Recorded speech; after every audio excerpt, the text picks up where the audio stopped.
네, 이번에는 과학도서 신간을 소개해드리는 사이언스 북카페 시간입니다. 물리학 클래식, 물리학 원전을 순례하다의 저자인 서울과학기술대 이종필 특별연구원 나와 계십니다. 안녕하세요. 안녕하세요. 네, 반갑습니다. 제목이 참 흥미롭습니다. 물리학 클래식, 물리학의 원전을 순례하다. 네. 또 표지 상단에는요, 아인슈타인의 이런 사진이 네. 실려 있는데 이 책에서 소개하고 있는 10편의 논문들이 물리학 역사에서의 클래식이라는 걸 의미하는 거겠죠? 네, 클래식이라고 하면은 뭐 고전이죠. 고전이고 예. 또 명품이라는 뜻도 있습니다. 근데 인문학에만 고전 명작이 있는 게 아니라 우리 그 자연과학에도 뭔가 고전 명작이라고 할 만한 어떤 그런 원전 논문들이 있지 않을까 그런 생각에서 이제 제목을 이렇게 지었고요. 네. 근데 이제 다만 그 범위를 20세기 물리학에만 좀 한정을 했고, 그러니까 이 책은 20세기 현대 물리학의 명작 논문을 소개한 그런 책입니다. 네. 이 책이 이제 작년 2012년에 나왔는데요. 한간에는 2012년 지구 멸망설도 있지 않았습니까? 예, 그렇죠. 그래서 만약에 그 인류가 멸망해서 우리가 지구를 탈출해야 된다면은 그러면 현대 물리학을 다시 재구축하기 위해서 우리가 어떤 논문들을 가지고 우주로 나가야 될까? 이제 이런 고민을 하고 이제 선정한 그런 논문들입니다. 네. 그 클래식 음악 하시는 분들은 이제 바흐의 평균율 피아노만 가지고 가면은 클래식 음악 다 복원할 수 있다, 이제 그런 말씀을 하시는데, 네. 그렇다면 현대 물리학에서 그 바흐의 평균율 피아노에 해당하는 논문들은 어떤 게 있을 것인가, 이제 그런 고민을 했던 거고요. 물론 이제 그 전공 분야나 아니면 취향에 따라서 10편이 어떻게 선정될 것인지 많이 다르긴 할 겁니다. 네. 그렇지만은 여기서 선정된 논문들이 자격이 없다, 이런 말씀을 하기는 좀 곤란하지 않을까, 이제 그런 생각은 듭니다. 굉장한 자부심을 가지고 네. 10편을 선정하셔서 책을 지으셨는데, 자, 그럼 어떤 논문들이 실려 있는지 본격적으로 좀 살펴볼까요? 예. 역시 책의 첫머리를 장식하는 게 유명한 아인슈타인의 1905년 논문이네요. 네, 그렇습니다. 뭐 20세기 물리학 하면 아무래도 아인슈타인과 상대성 이론을 빼놓을 수가 없겠죠. 네. 상대성 이론은 두 가지가 있습니다. 뭐 잘 아시겠지만 특수 상대성 이론하고 일반 상대성 이론이 있는데요. 처음에 실린 논문이 이제 바로 특수 상대성 이론에 대한 논문입니다. 특수 상대성 이론은 뭐 한마디로 말해서 이런 거예요. 정지한 사람이 움직이는 버스 안의 상황을 기술할 때 이제 어떻게 되겠느냐, 이제 네. 여기에 관한 이론이고요. 이게 언뜻 생각해 보면 별거 아닌 것 같은데, 바로 이 특수 상대성 이론 때문에 빛에 대한 어떤 수백 년 된 그 관념이 다 무너져요. 그리고 특히나 이제 시간과 공간 자체에 대해서 전혀 새로운 어떤 해석을 내놓게 됩니다. 네. 그리고 이 논문은 아인슈타인이 만 26세 되던 해에 쓴 논문인데, 제목이 그 움직이는 물체의 전기 동력학에 관하여, 이제 이런 좀 다소 좀 어려운 제목이긴 합니다. 그렇군요. 그런데 역시 20세기 물리학에서 아인슈타인을 빼놓을 수가 없다고 느낀 것이 네. 또 한편의 아인슈타인의 논문이 실려 있더라고요. 네, 그렇습니다. 3장 우주의 구조를 꿰뚫어보다 해서 네. 1915년에 15년, 발표된 네. 중력의 장 방정식이라는 논문이 소개되고 있는데 네. 이건 어떤 건가요? 이 논문은 이제 일반 상대성 이론에 대한 논문인데요. 이거는 말 그대로 특수 상대성 이론을 일반화한 이론입니다. 네. 근데 일반 상대성 이론은 한마디로 말해서 중력 이론이에요. 네. 요 점이 좀 중요한데, 그래서 이 논문의 제목이 이제 중력의 장 방정식으로 돼 있고요. 그래서 이것이 일반 상대성 이론을 함축적으로 드러낸 그런 방정식이고, 그 방정식을 완성한 논문입니다. 고전적인 중력 이론은 뉴턴의 만류인력의 법칙이죠. 네. 질량이 있는 두 물체가 이렇게 있으면은 그 각 질량의 곱에 비례하고 거리의 제곱에 반비례한다. 굉장히 고등학교 때가 생각나네요. 학교 때 한 번씩 들어보셨은 네. 그런 법칙이 만류인력의 법칙인데, 일반 상대성 이론에서는 중력을 이제 어떻게 설명하냐면은 질량이 이렇게 있으면 그 주변의 시공간이 뒤틀어진다고 봐요. 그래서 그렇게 뒤틀린 시공간이 중력의 본질이라고 보는 겁니다.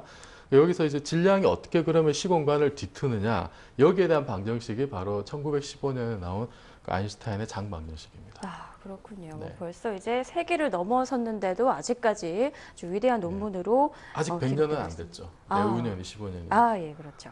자, 현대물리학 하면 또 이 불확정성 원리로 유명한 양자역학도 빼놓을 네. 수 없을 것 같은데요.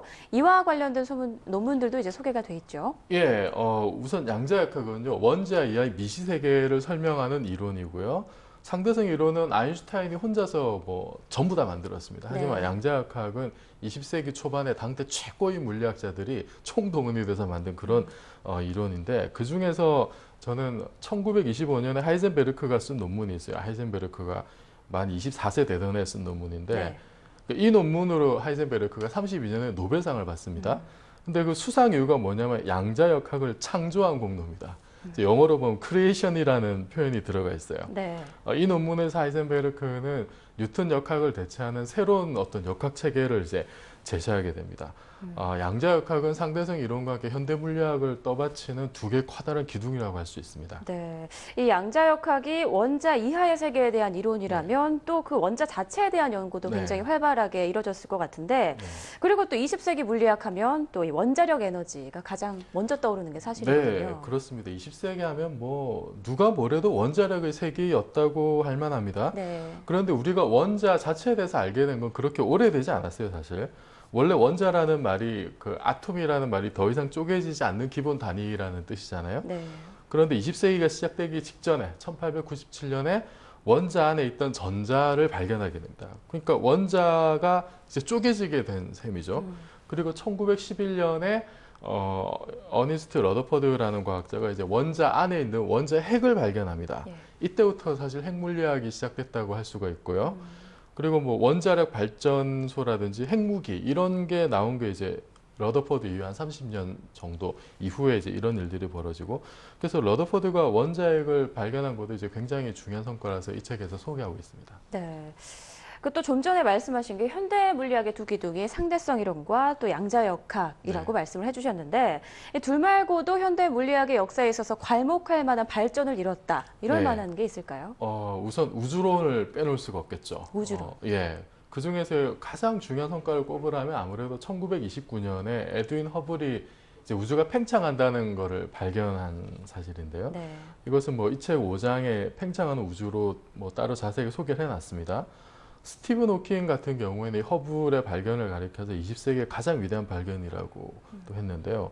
제 생각에는 뭐 20세기뿐만 아니라 인류 역사상 가장 위대한 발견 중에 하나가 아닐까 그렇게 생각하고요. 네. 그리고 이 팽창하는 우주는 현대의 표준 우주론, 우리가 우주를 바라보는 20세기적 관점이 그 빅뱅 우주론인데요. 그 빅뱅 우주론의 기초가 되고 있습니다. 아, 네. 그럼 빅뱅 우주론이 어떤 건지 자세히 좀 살펴볼까요? 예, 우주가 만약에 이렇게 팽창하고 있다면 그러면 먼 옛날에는 우주가 아주 작았을 것이라고 생각할 수가 있겠죠. 예.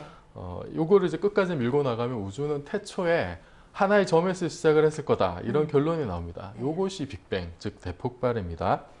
만약에 우리 우주가 얼마나 빨리 팽창하는지 그 팽창 비율을 알 수 있다면은 거꾸로 거기서부터 우리 우주의 나이를 계산할 수가 있겠죠. 예. 그래서 가장 최근에 그 올 3월 달에 이제 그 발표된 데이터에 의하면은 우주의 나이가 한 138억 년 정도 됩니다. 하지만 그 옛날에는 그 빅뱅 우주론이 그렇게 곧바로 표준적인 우주론으로 받아들여지지는 않았어요. 뭐 우주가 주기적으로 팽창과 수축을 반복한다든지 아니면은 뭐 시작도 없고 끝도 없이 영원히 팽창한다 뭐 이제 이런 이론도 있었습니다. 네. 그러다가 1965년에 우연히 빅뱅의 화석을 발견하게 됩니다. 이거는 말하자면 대폭발, 빅뱅이 남긴 빛의 잔해를 본 것인데요. 이것을 우주 배경 복사라고 부릅니다.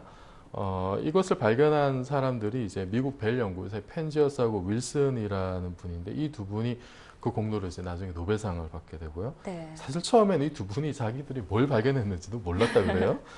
그래서 이 이야기는 이 책의 8장에서 소개하고 있고요. 네. 우주 배경 복사는 뭐 한마디로 말해서 빅뱅 우주론의 결정적인 증거입니다. 그래서 어떤 분은 이 발견을 가리켜서 500년 근대 천문학사에서 뭐 가장 위대한 발견이다 이런 말씀도 하시더라고요. 네, 박사님 말씀을 듣고 있으니까 재미있는 물리학 강의를 듣고 있는 그런 생각도 드네요. 과거에는 철학과 종교가 우리가 어디서 왔고 어디로 가는지를 설명해 줬다면 이제는 물리학과 우주론이 그 자리를 좀 대체하고 있는 듯한 느낌이 네, 드는데요. 또 이 책에서 고체 물리학 관련 논문도 두 편을 소개하고 계신데 어떤 거죠? 예, 고체 물리학이라는 말을 이제 요즘은 잘 안 쓰고 요새는 응집 물질 물리학이라는 말을 더 많이 씁니다. 네. 여기서 이 분야에서 제가 두 편을 골랐는데 이게 뭐 한마디로 말하면 20세기 현대 기술 문명을 지탱하는 그 어떤 그것과 관련된 논문이고요. 뭐 지금 여기서 우리가 이렇게 막 방송하고 있고 시청자들이 TV를 보고 있고 이것도 다 이제 요것과 관련된 겁니다. 먼저 말씀드릴 게 6장에서 소개하고 있는 트랜지스터입니다. 네. 여기서 그 존 바딘하고 월터 브래튼이라는 분이 그 트랜지스터 상급 반도체라는 논문을 썼는데요. 사실 트랜지스터가 그 현대 전자혁명의 주역입니다. 그리고 뭐 지금 이게 없으면은 뭐 사실 뭐 현대 과학 문명이 너무 아무것도 아닌 거죠. 네. 그 트랜지스터는 한마디로 말하자면 이런 거예요. 전자제품인데 그 전류의 흐름을 제어하는 그런 핵심적인 역할을 합니다. 그래서 네. 이건 뭐 20세기 전자혁명의 주역이고, 그리고 현대화된 트랜지스터는 모스펫이라고 이제 불러요. 좀 전문 용어긴 한데, 네. 이 모스펫을 개발할 때 한국인 과학자가 그 강대원 박사라는 분이 계세요. 이분이 굉장히 큰 공헌을 했습니다. 네. 그래서 강대원 박사 같은 경우에 현대적인 트랜지스터의 아버지라고도 이제 불리는 예. 예, 그런 분이라서, 그래서 제가 이제 트랜지스터를 소개를 했고, 또 다른 하나는 그 조금 학문적이긴 한데 이제 초전도 현상에 대한 그 이론을 설명한 논문이에요. 네. 그 트랜지스터 논문에도 등장했던 존 바딘, 여기 이제 다시 등장합니다. 초전도 이론의 저자는 이제 바딘 쿠퍼, 존 바딘, 리온 쿠퍼, 존 슈리프 이렇게 세 명이에요. 그래서 요 세 명의 영문 이니셜을 따서 BCS 이론이라고 부릅니다. 우선 그 초전도 현상이라는 것은 뭐냐면요, 이제 금속의 온도를 굉장히 낮추면은 그때 그 전기 저항이 완전히 0이 되는 그런 네. 아주 놀라운 현상입니다. 그래서 이게 1911년에 처음 관측이 됐는데, 그 이후로 수많은 과학자들이 이 이제 현상, 어떻게 이런 일이 벌어지는지 그 연구를 해왔고 원인을 이야기해서 노력을 많이 해왔는데요. 이 BCS 이론은 어떤 거냐면은 그 원자 이하 전자 레벨에서의 굉장히 그 미시적인 세계에서 양자역학을 적용해가지고 초전도 현상을 성공적으로 설명한 뭐 아주 기념비적인 논문이에요. 네. 과학자들은 응집물질 물리학 같은 경우에 BCS 이전과 이후로 나왔는데 이제 이런 얘기가 나올 정도로. 네. 그리고 바딘 같은 경우에는 트랜지스터로도 노벨상을 받았고 BCS 이론으로도 노벨상을 받았고 두 번 노벨상을 받은 전무후무한 네. 기록을 세웠습니다. 대단하군요. 그러니까 고체 물리학 관련해서는 우리 트랜지스터와 초전도 이론에 관한 논문 2편을 실으셨고, 그리고 또 나머지 2편의 논문도 실려 있죠? 예, 나머지 2개는 그 이제 입자 물리학과 관련된 건데요. 네. 먼저 첫 번째가 이제 스티븐 와인버그의 경입자 모형이라는 논문이 있습니다. 67년에 나온 논문이고, 나머지 하나가 그 97년에 나온 후안 말다세나의 좀 내용이 어려운데 네. 큰 N 등각의 극한에서의 초등각 장롱과 초중력이라는 굉장히 전문적인 제목의 예, 논문인데, 어렵네요. 예. 우선 뭐 스티븐 와인버그는 뭐 현재 살아있는 물리학자 중에 뭐 최고 수준의 뭐 물리학자고 뭐 학계 교황으로도 뭐 불리는 이런 네. 분이에요. 79년에 이제 노벨상을 수상을 하셨고, 이분의 논문은 뭐 말하자면 현대 입자 물리학의 뭐 근간이 되는 표준 모형을 완성하는 결정적인 계기가 된 그런 논문이다. 그 표준 모형이 뭐냐면 한마디로 말해서 이 세상이 무엇으로 만들어져 있느냐, 그리고 이 세상이 어떻게 조립되어 있느냐, 거기에 대한 20세기의 어떤 모범 답안이라고 할 수가 있어요. 네. 그래서 와인버그가 뭐 이 모형을 만드는데 결정적인 역할을 했고요. 이 과정에서 그 여러분들 잘 아시는 이휘소 박사, 네. 이휘소 박사님도 굉장히 큰 공헌을 했습니다. 그러니까 와인버그의 이 이론을 학계에 적극적으로 알린 장본인이 바로 이휘소 박사였고요. 그리고 작년에 이제 유럽 입자 가속기에서 그 힉스 입자를 발견했는데, 이것이 바로 표준 모형에서 찾고 있는 마지막 그 퍼즐 조각이었어요. 네. 그래서 이 입자를 발견함으로써 이제 뭐 거의 50년쯤 된 표준 모형이 이제 실험적으로 완전히 완성이 된 상황이고요. 그리고 말다세나 논문은 이 끈이론에 대한 논문인데, 끈이론 40년 역사상 가장 획기적인 논문이다, 이제 이런 평가를 받고 있는 논문이에요. 이제 끈이론이라고 하면 이게 이제 어떤 거냐면은 네. 세상의 만물의 기본이 어떤 알갱이가 아니라 1차원적인 끈이다. 요것이 이제 그 기본 아이디어예요. 예. 근데 이제 끈이론이 각광받는 이유가 뭐냐면은 그 20세기 물리학의 가장 큰 과제 중에 하나가 뭐냐면 중력을 양자역학적으로 이제 설명하는 거예요. 그러니까 양자역학과 중력이 두 개의 큰 기둥인데 그것이 하나로 합쳐지지가 않았습니다. 네. 여기 여러 가지 문제가 있어요. 그런데 끈이론은 요것을 성공적으로 결합할 수 있는 어떤 그런 여지를 주거든요.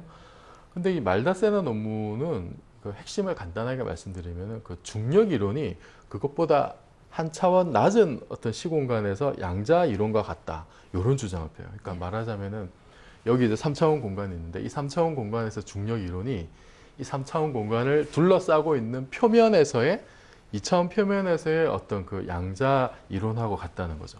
그래서 이것은 일종의 홀로그래피 이론입니다.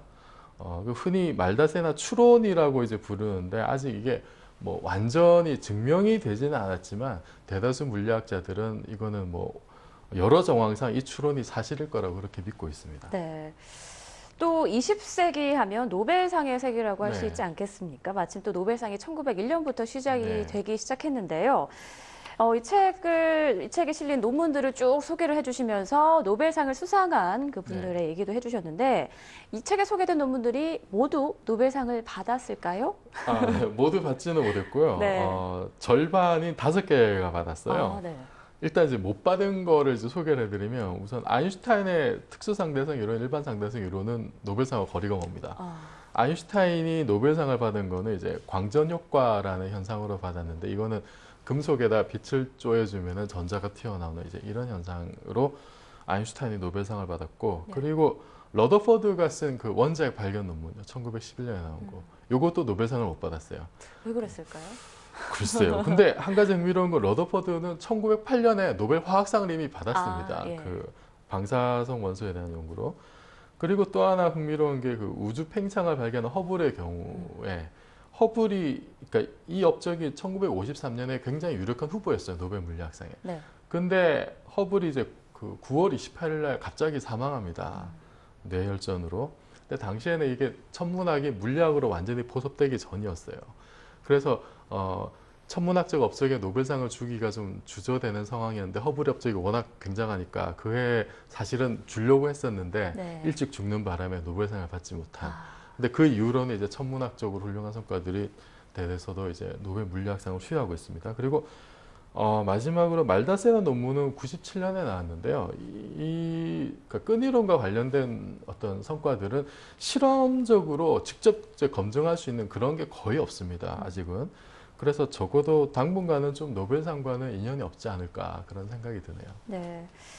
자, 오늘 이 시간이 20세기 물리학에서의 어떤 역사적인 성과들을 한 번씩 쭉 훑어볼 수 있는 시간이어서 굉장히 좋았던 것 같고요.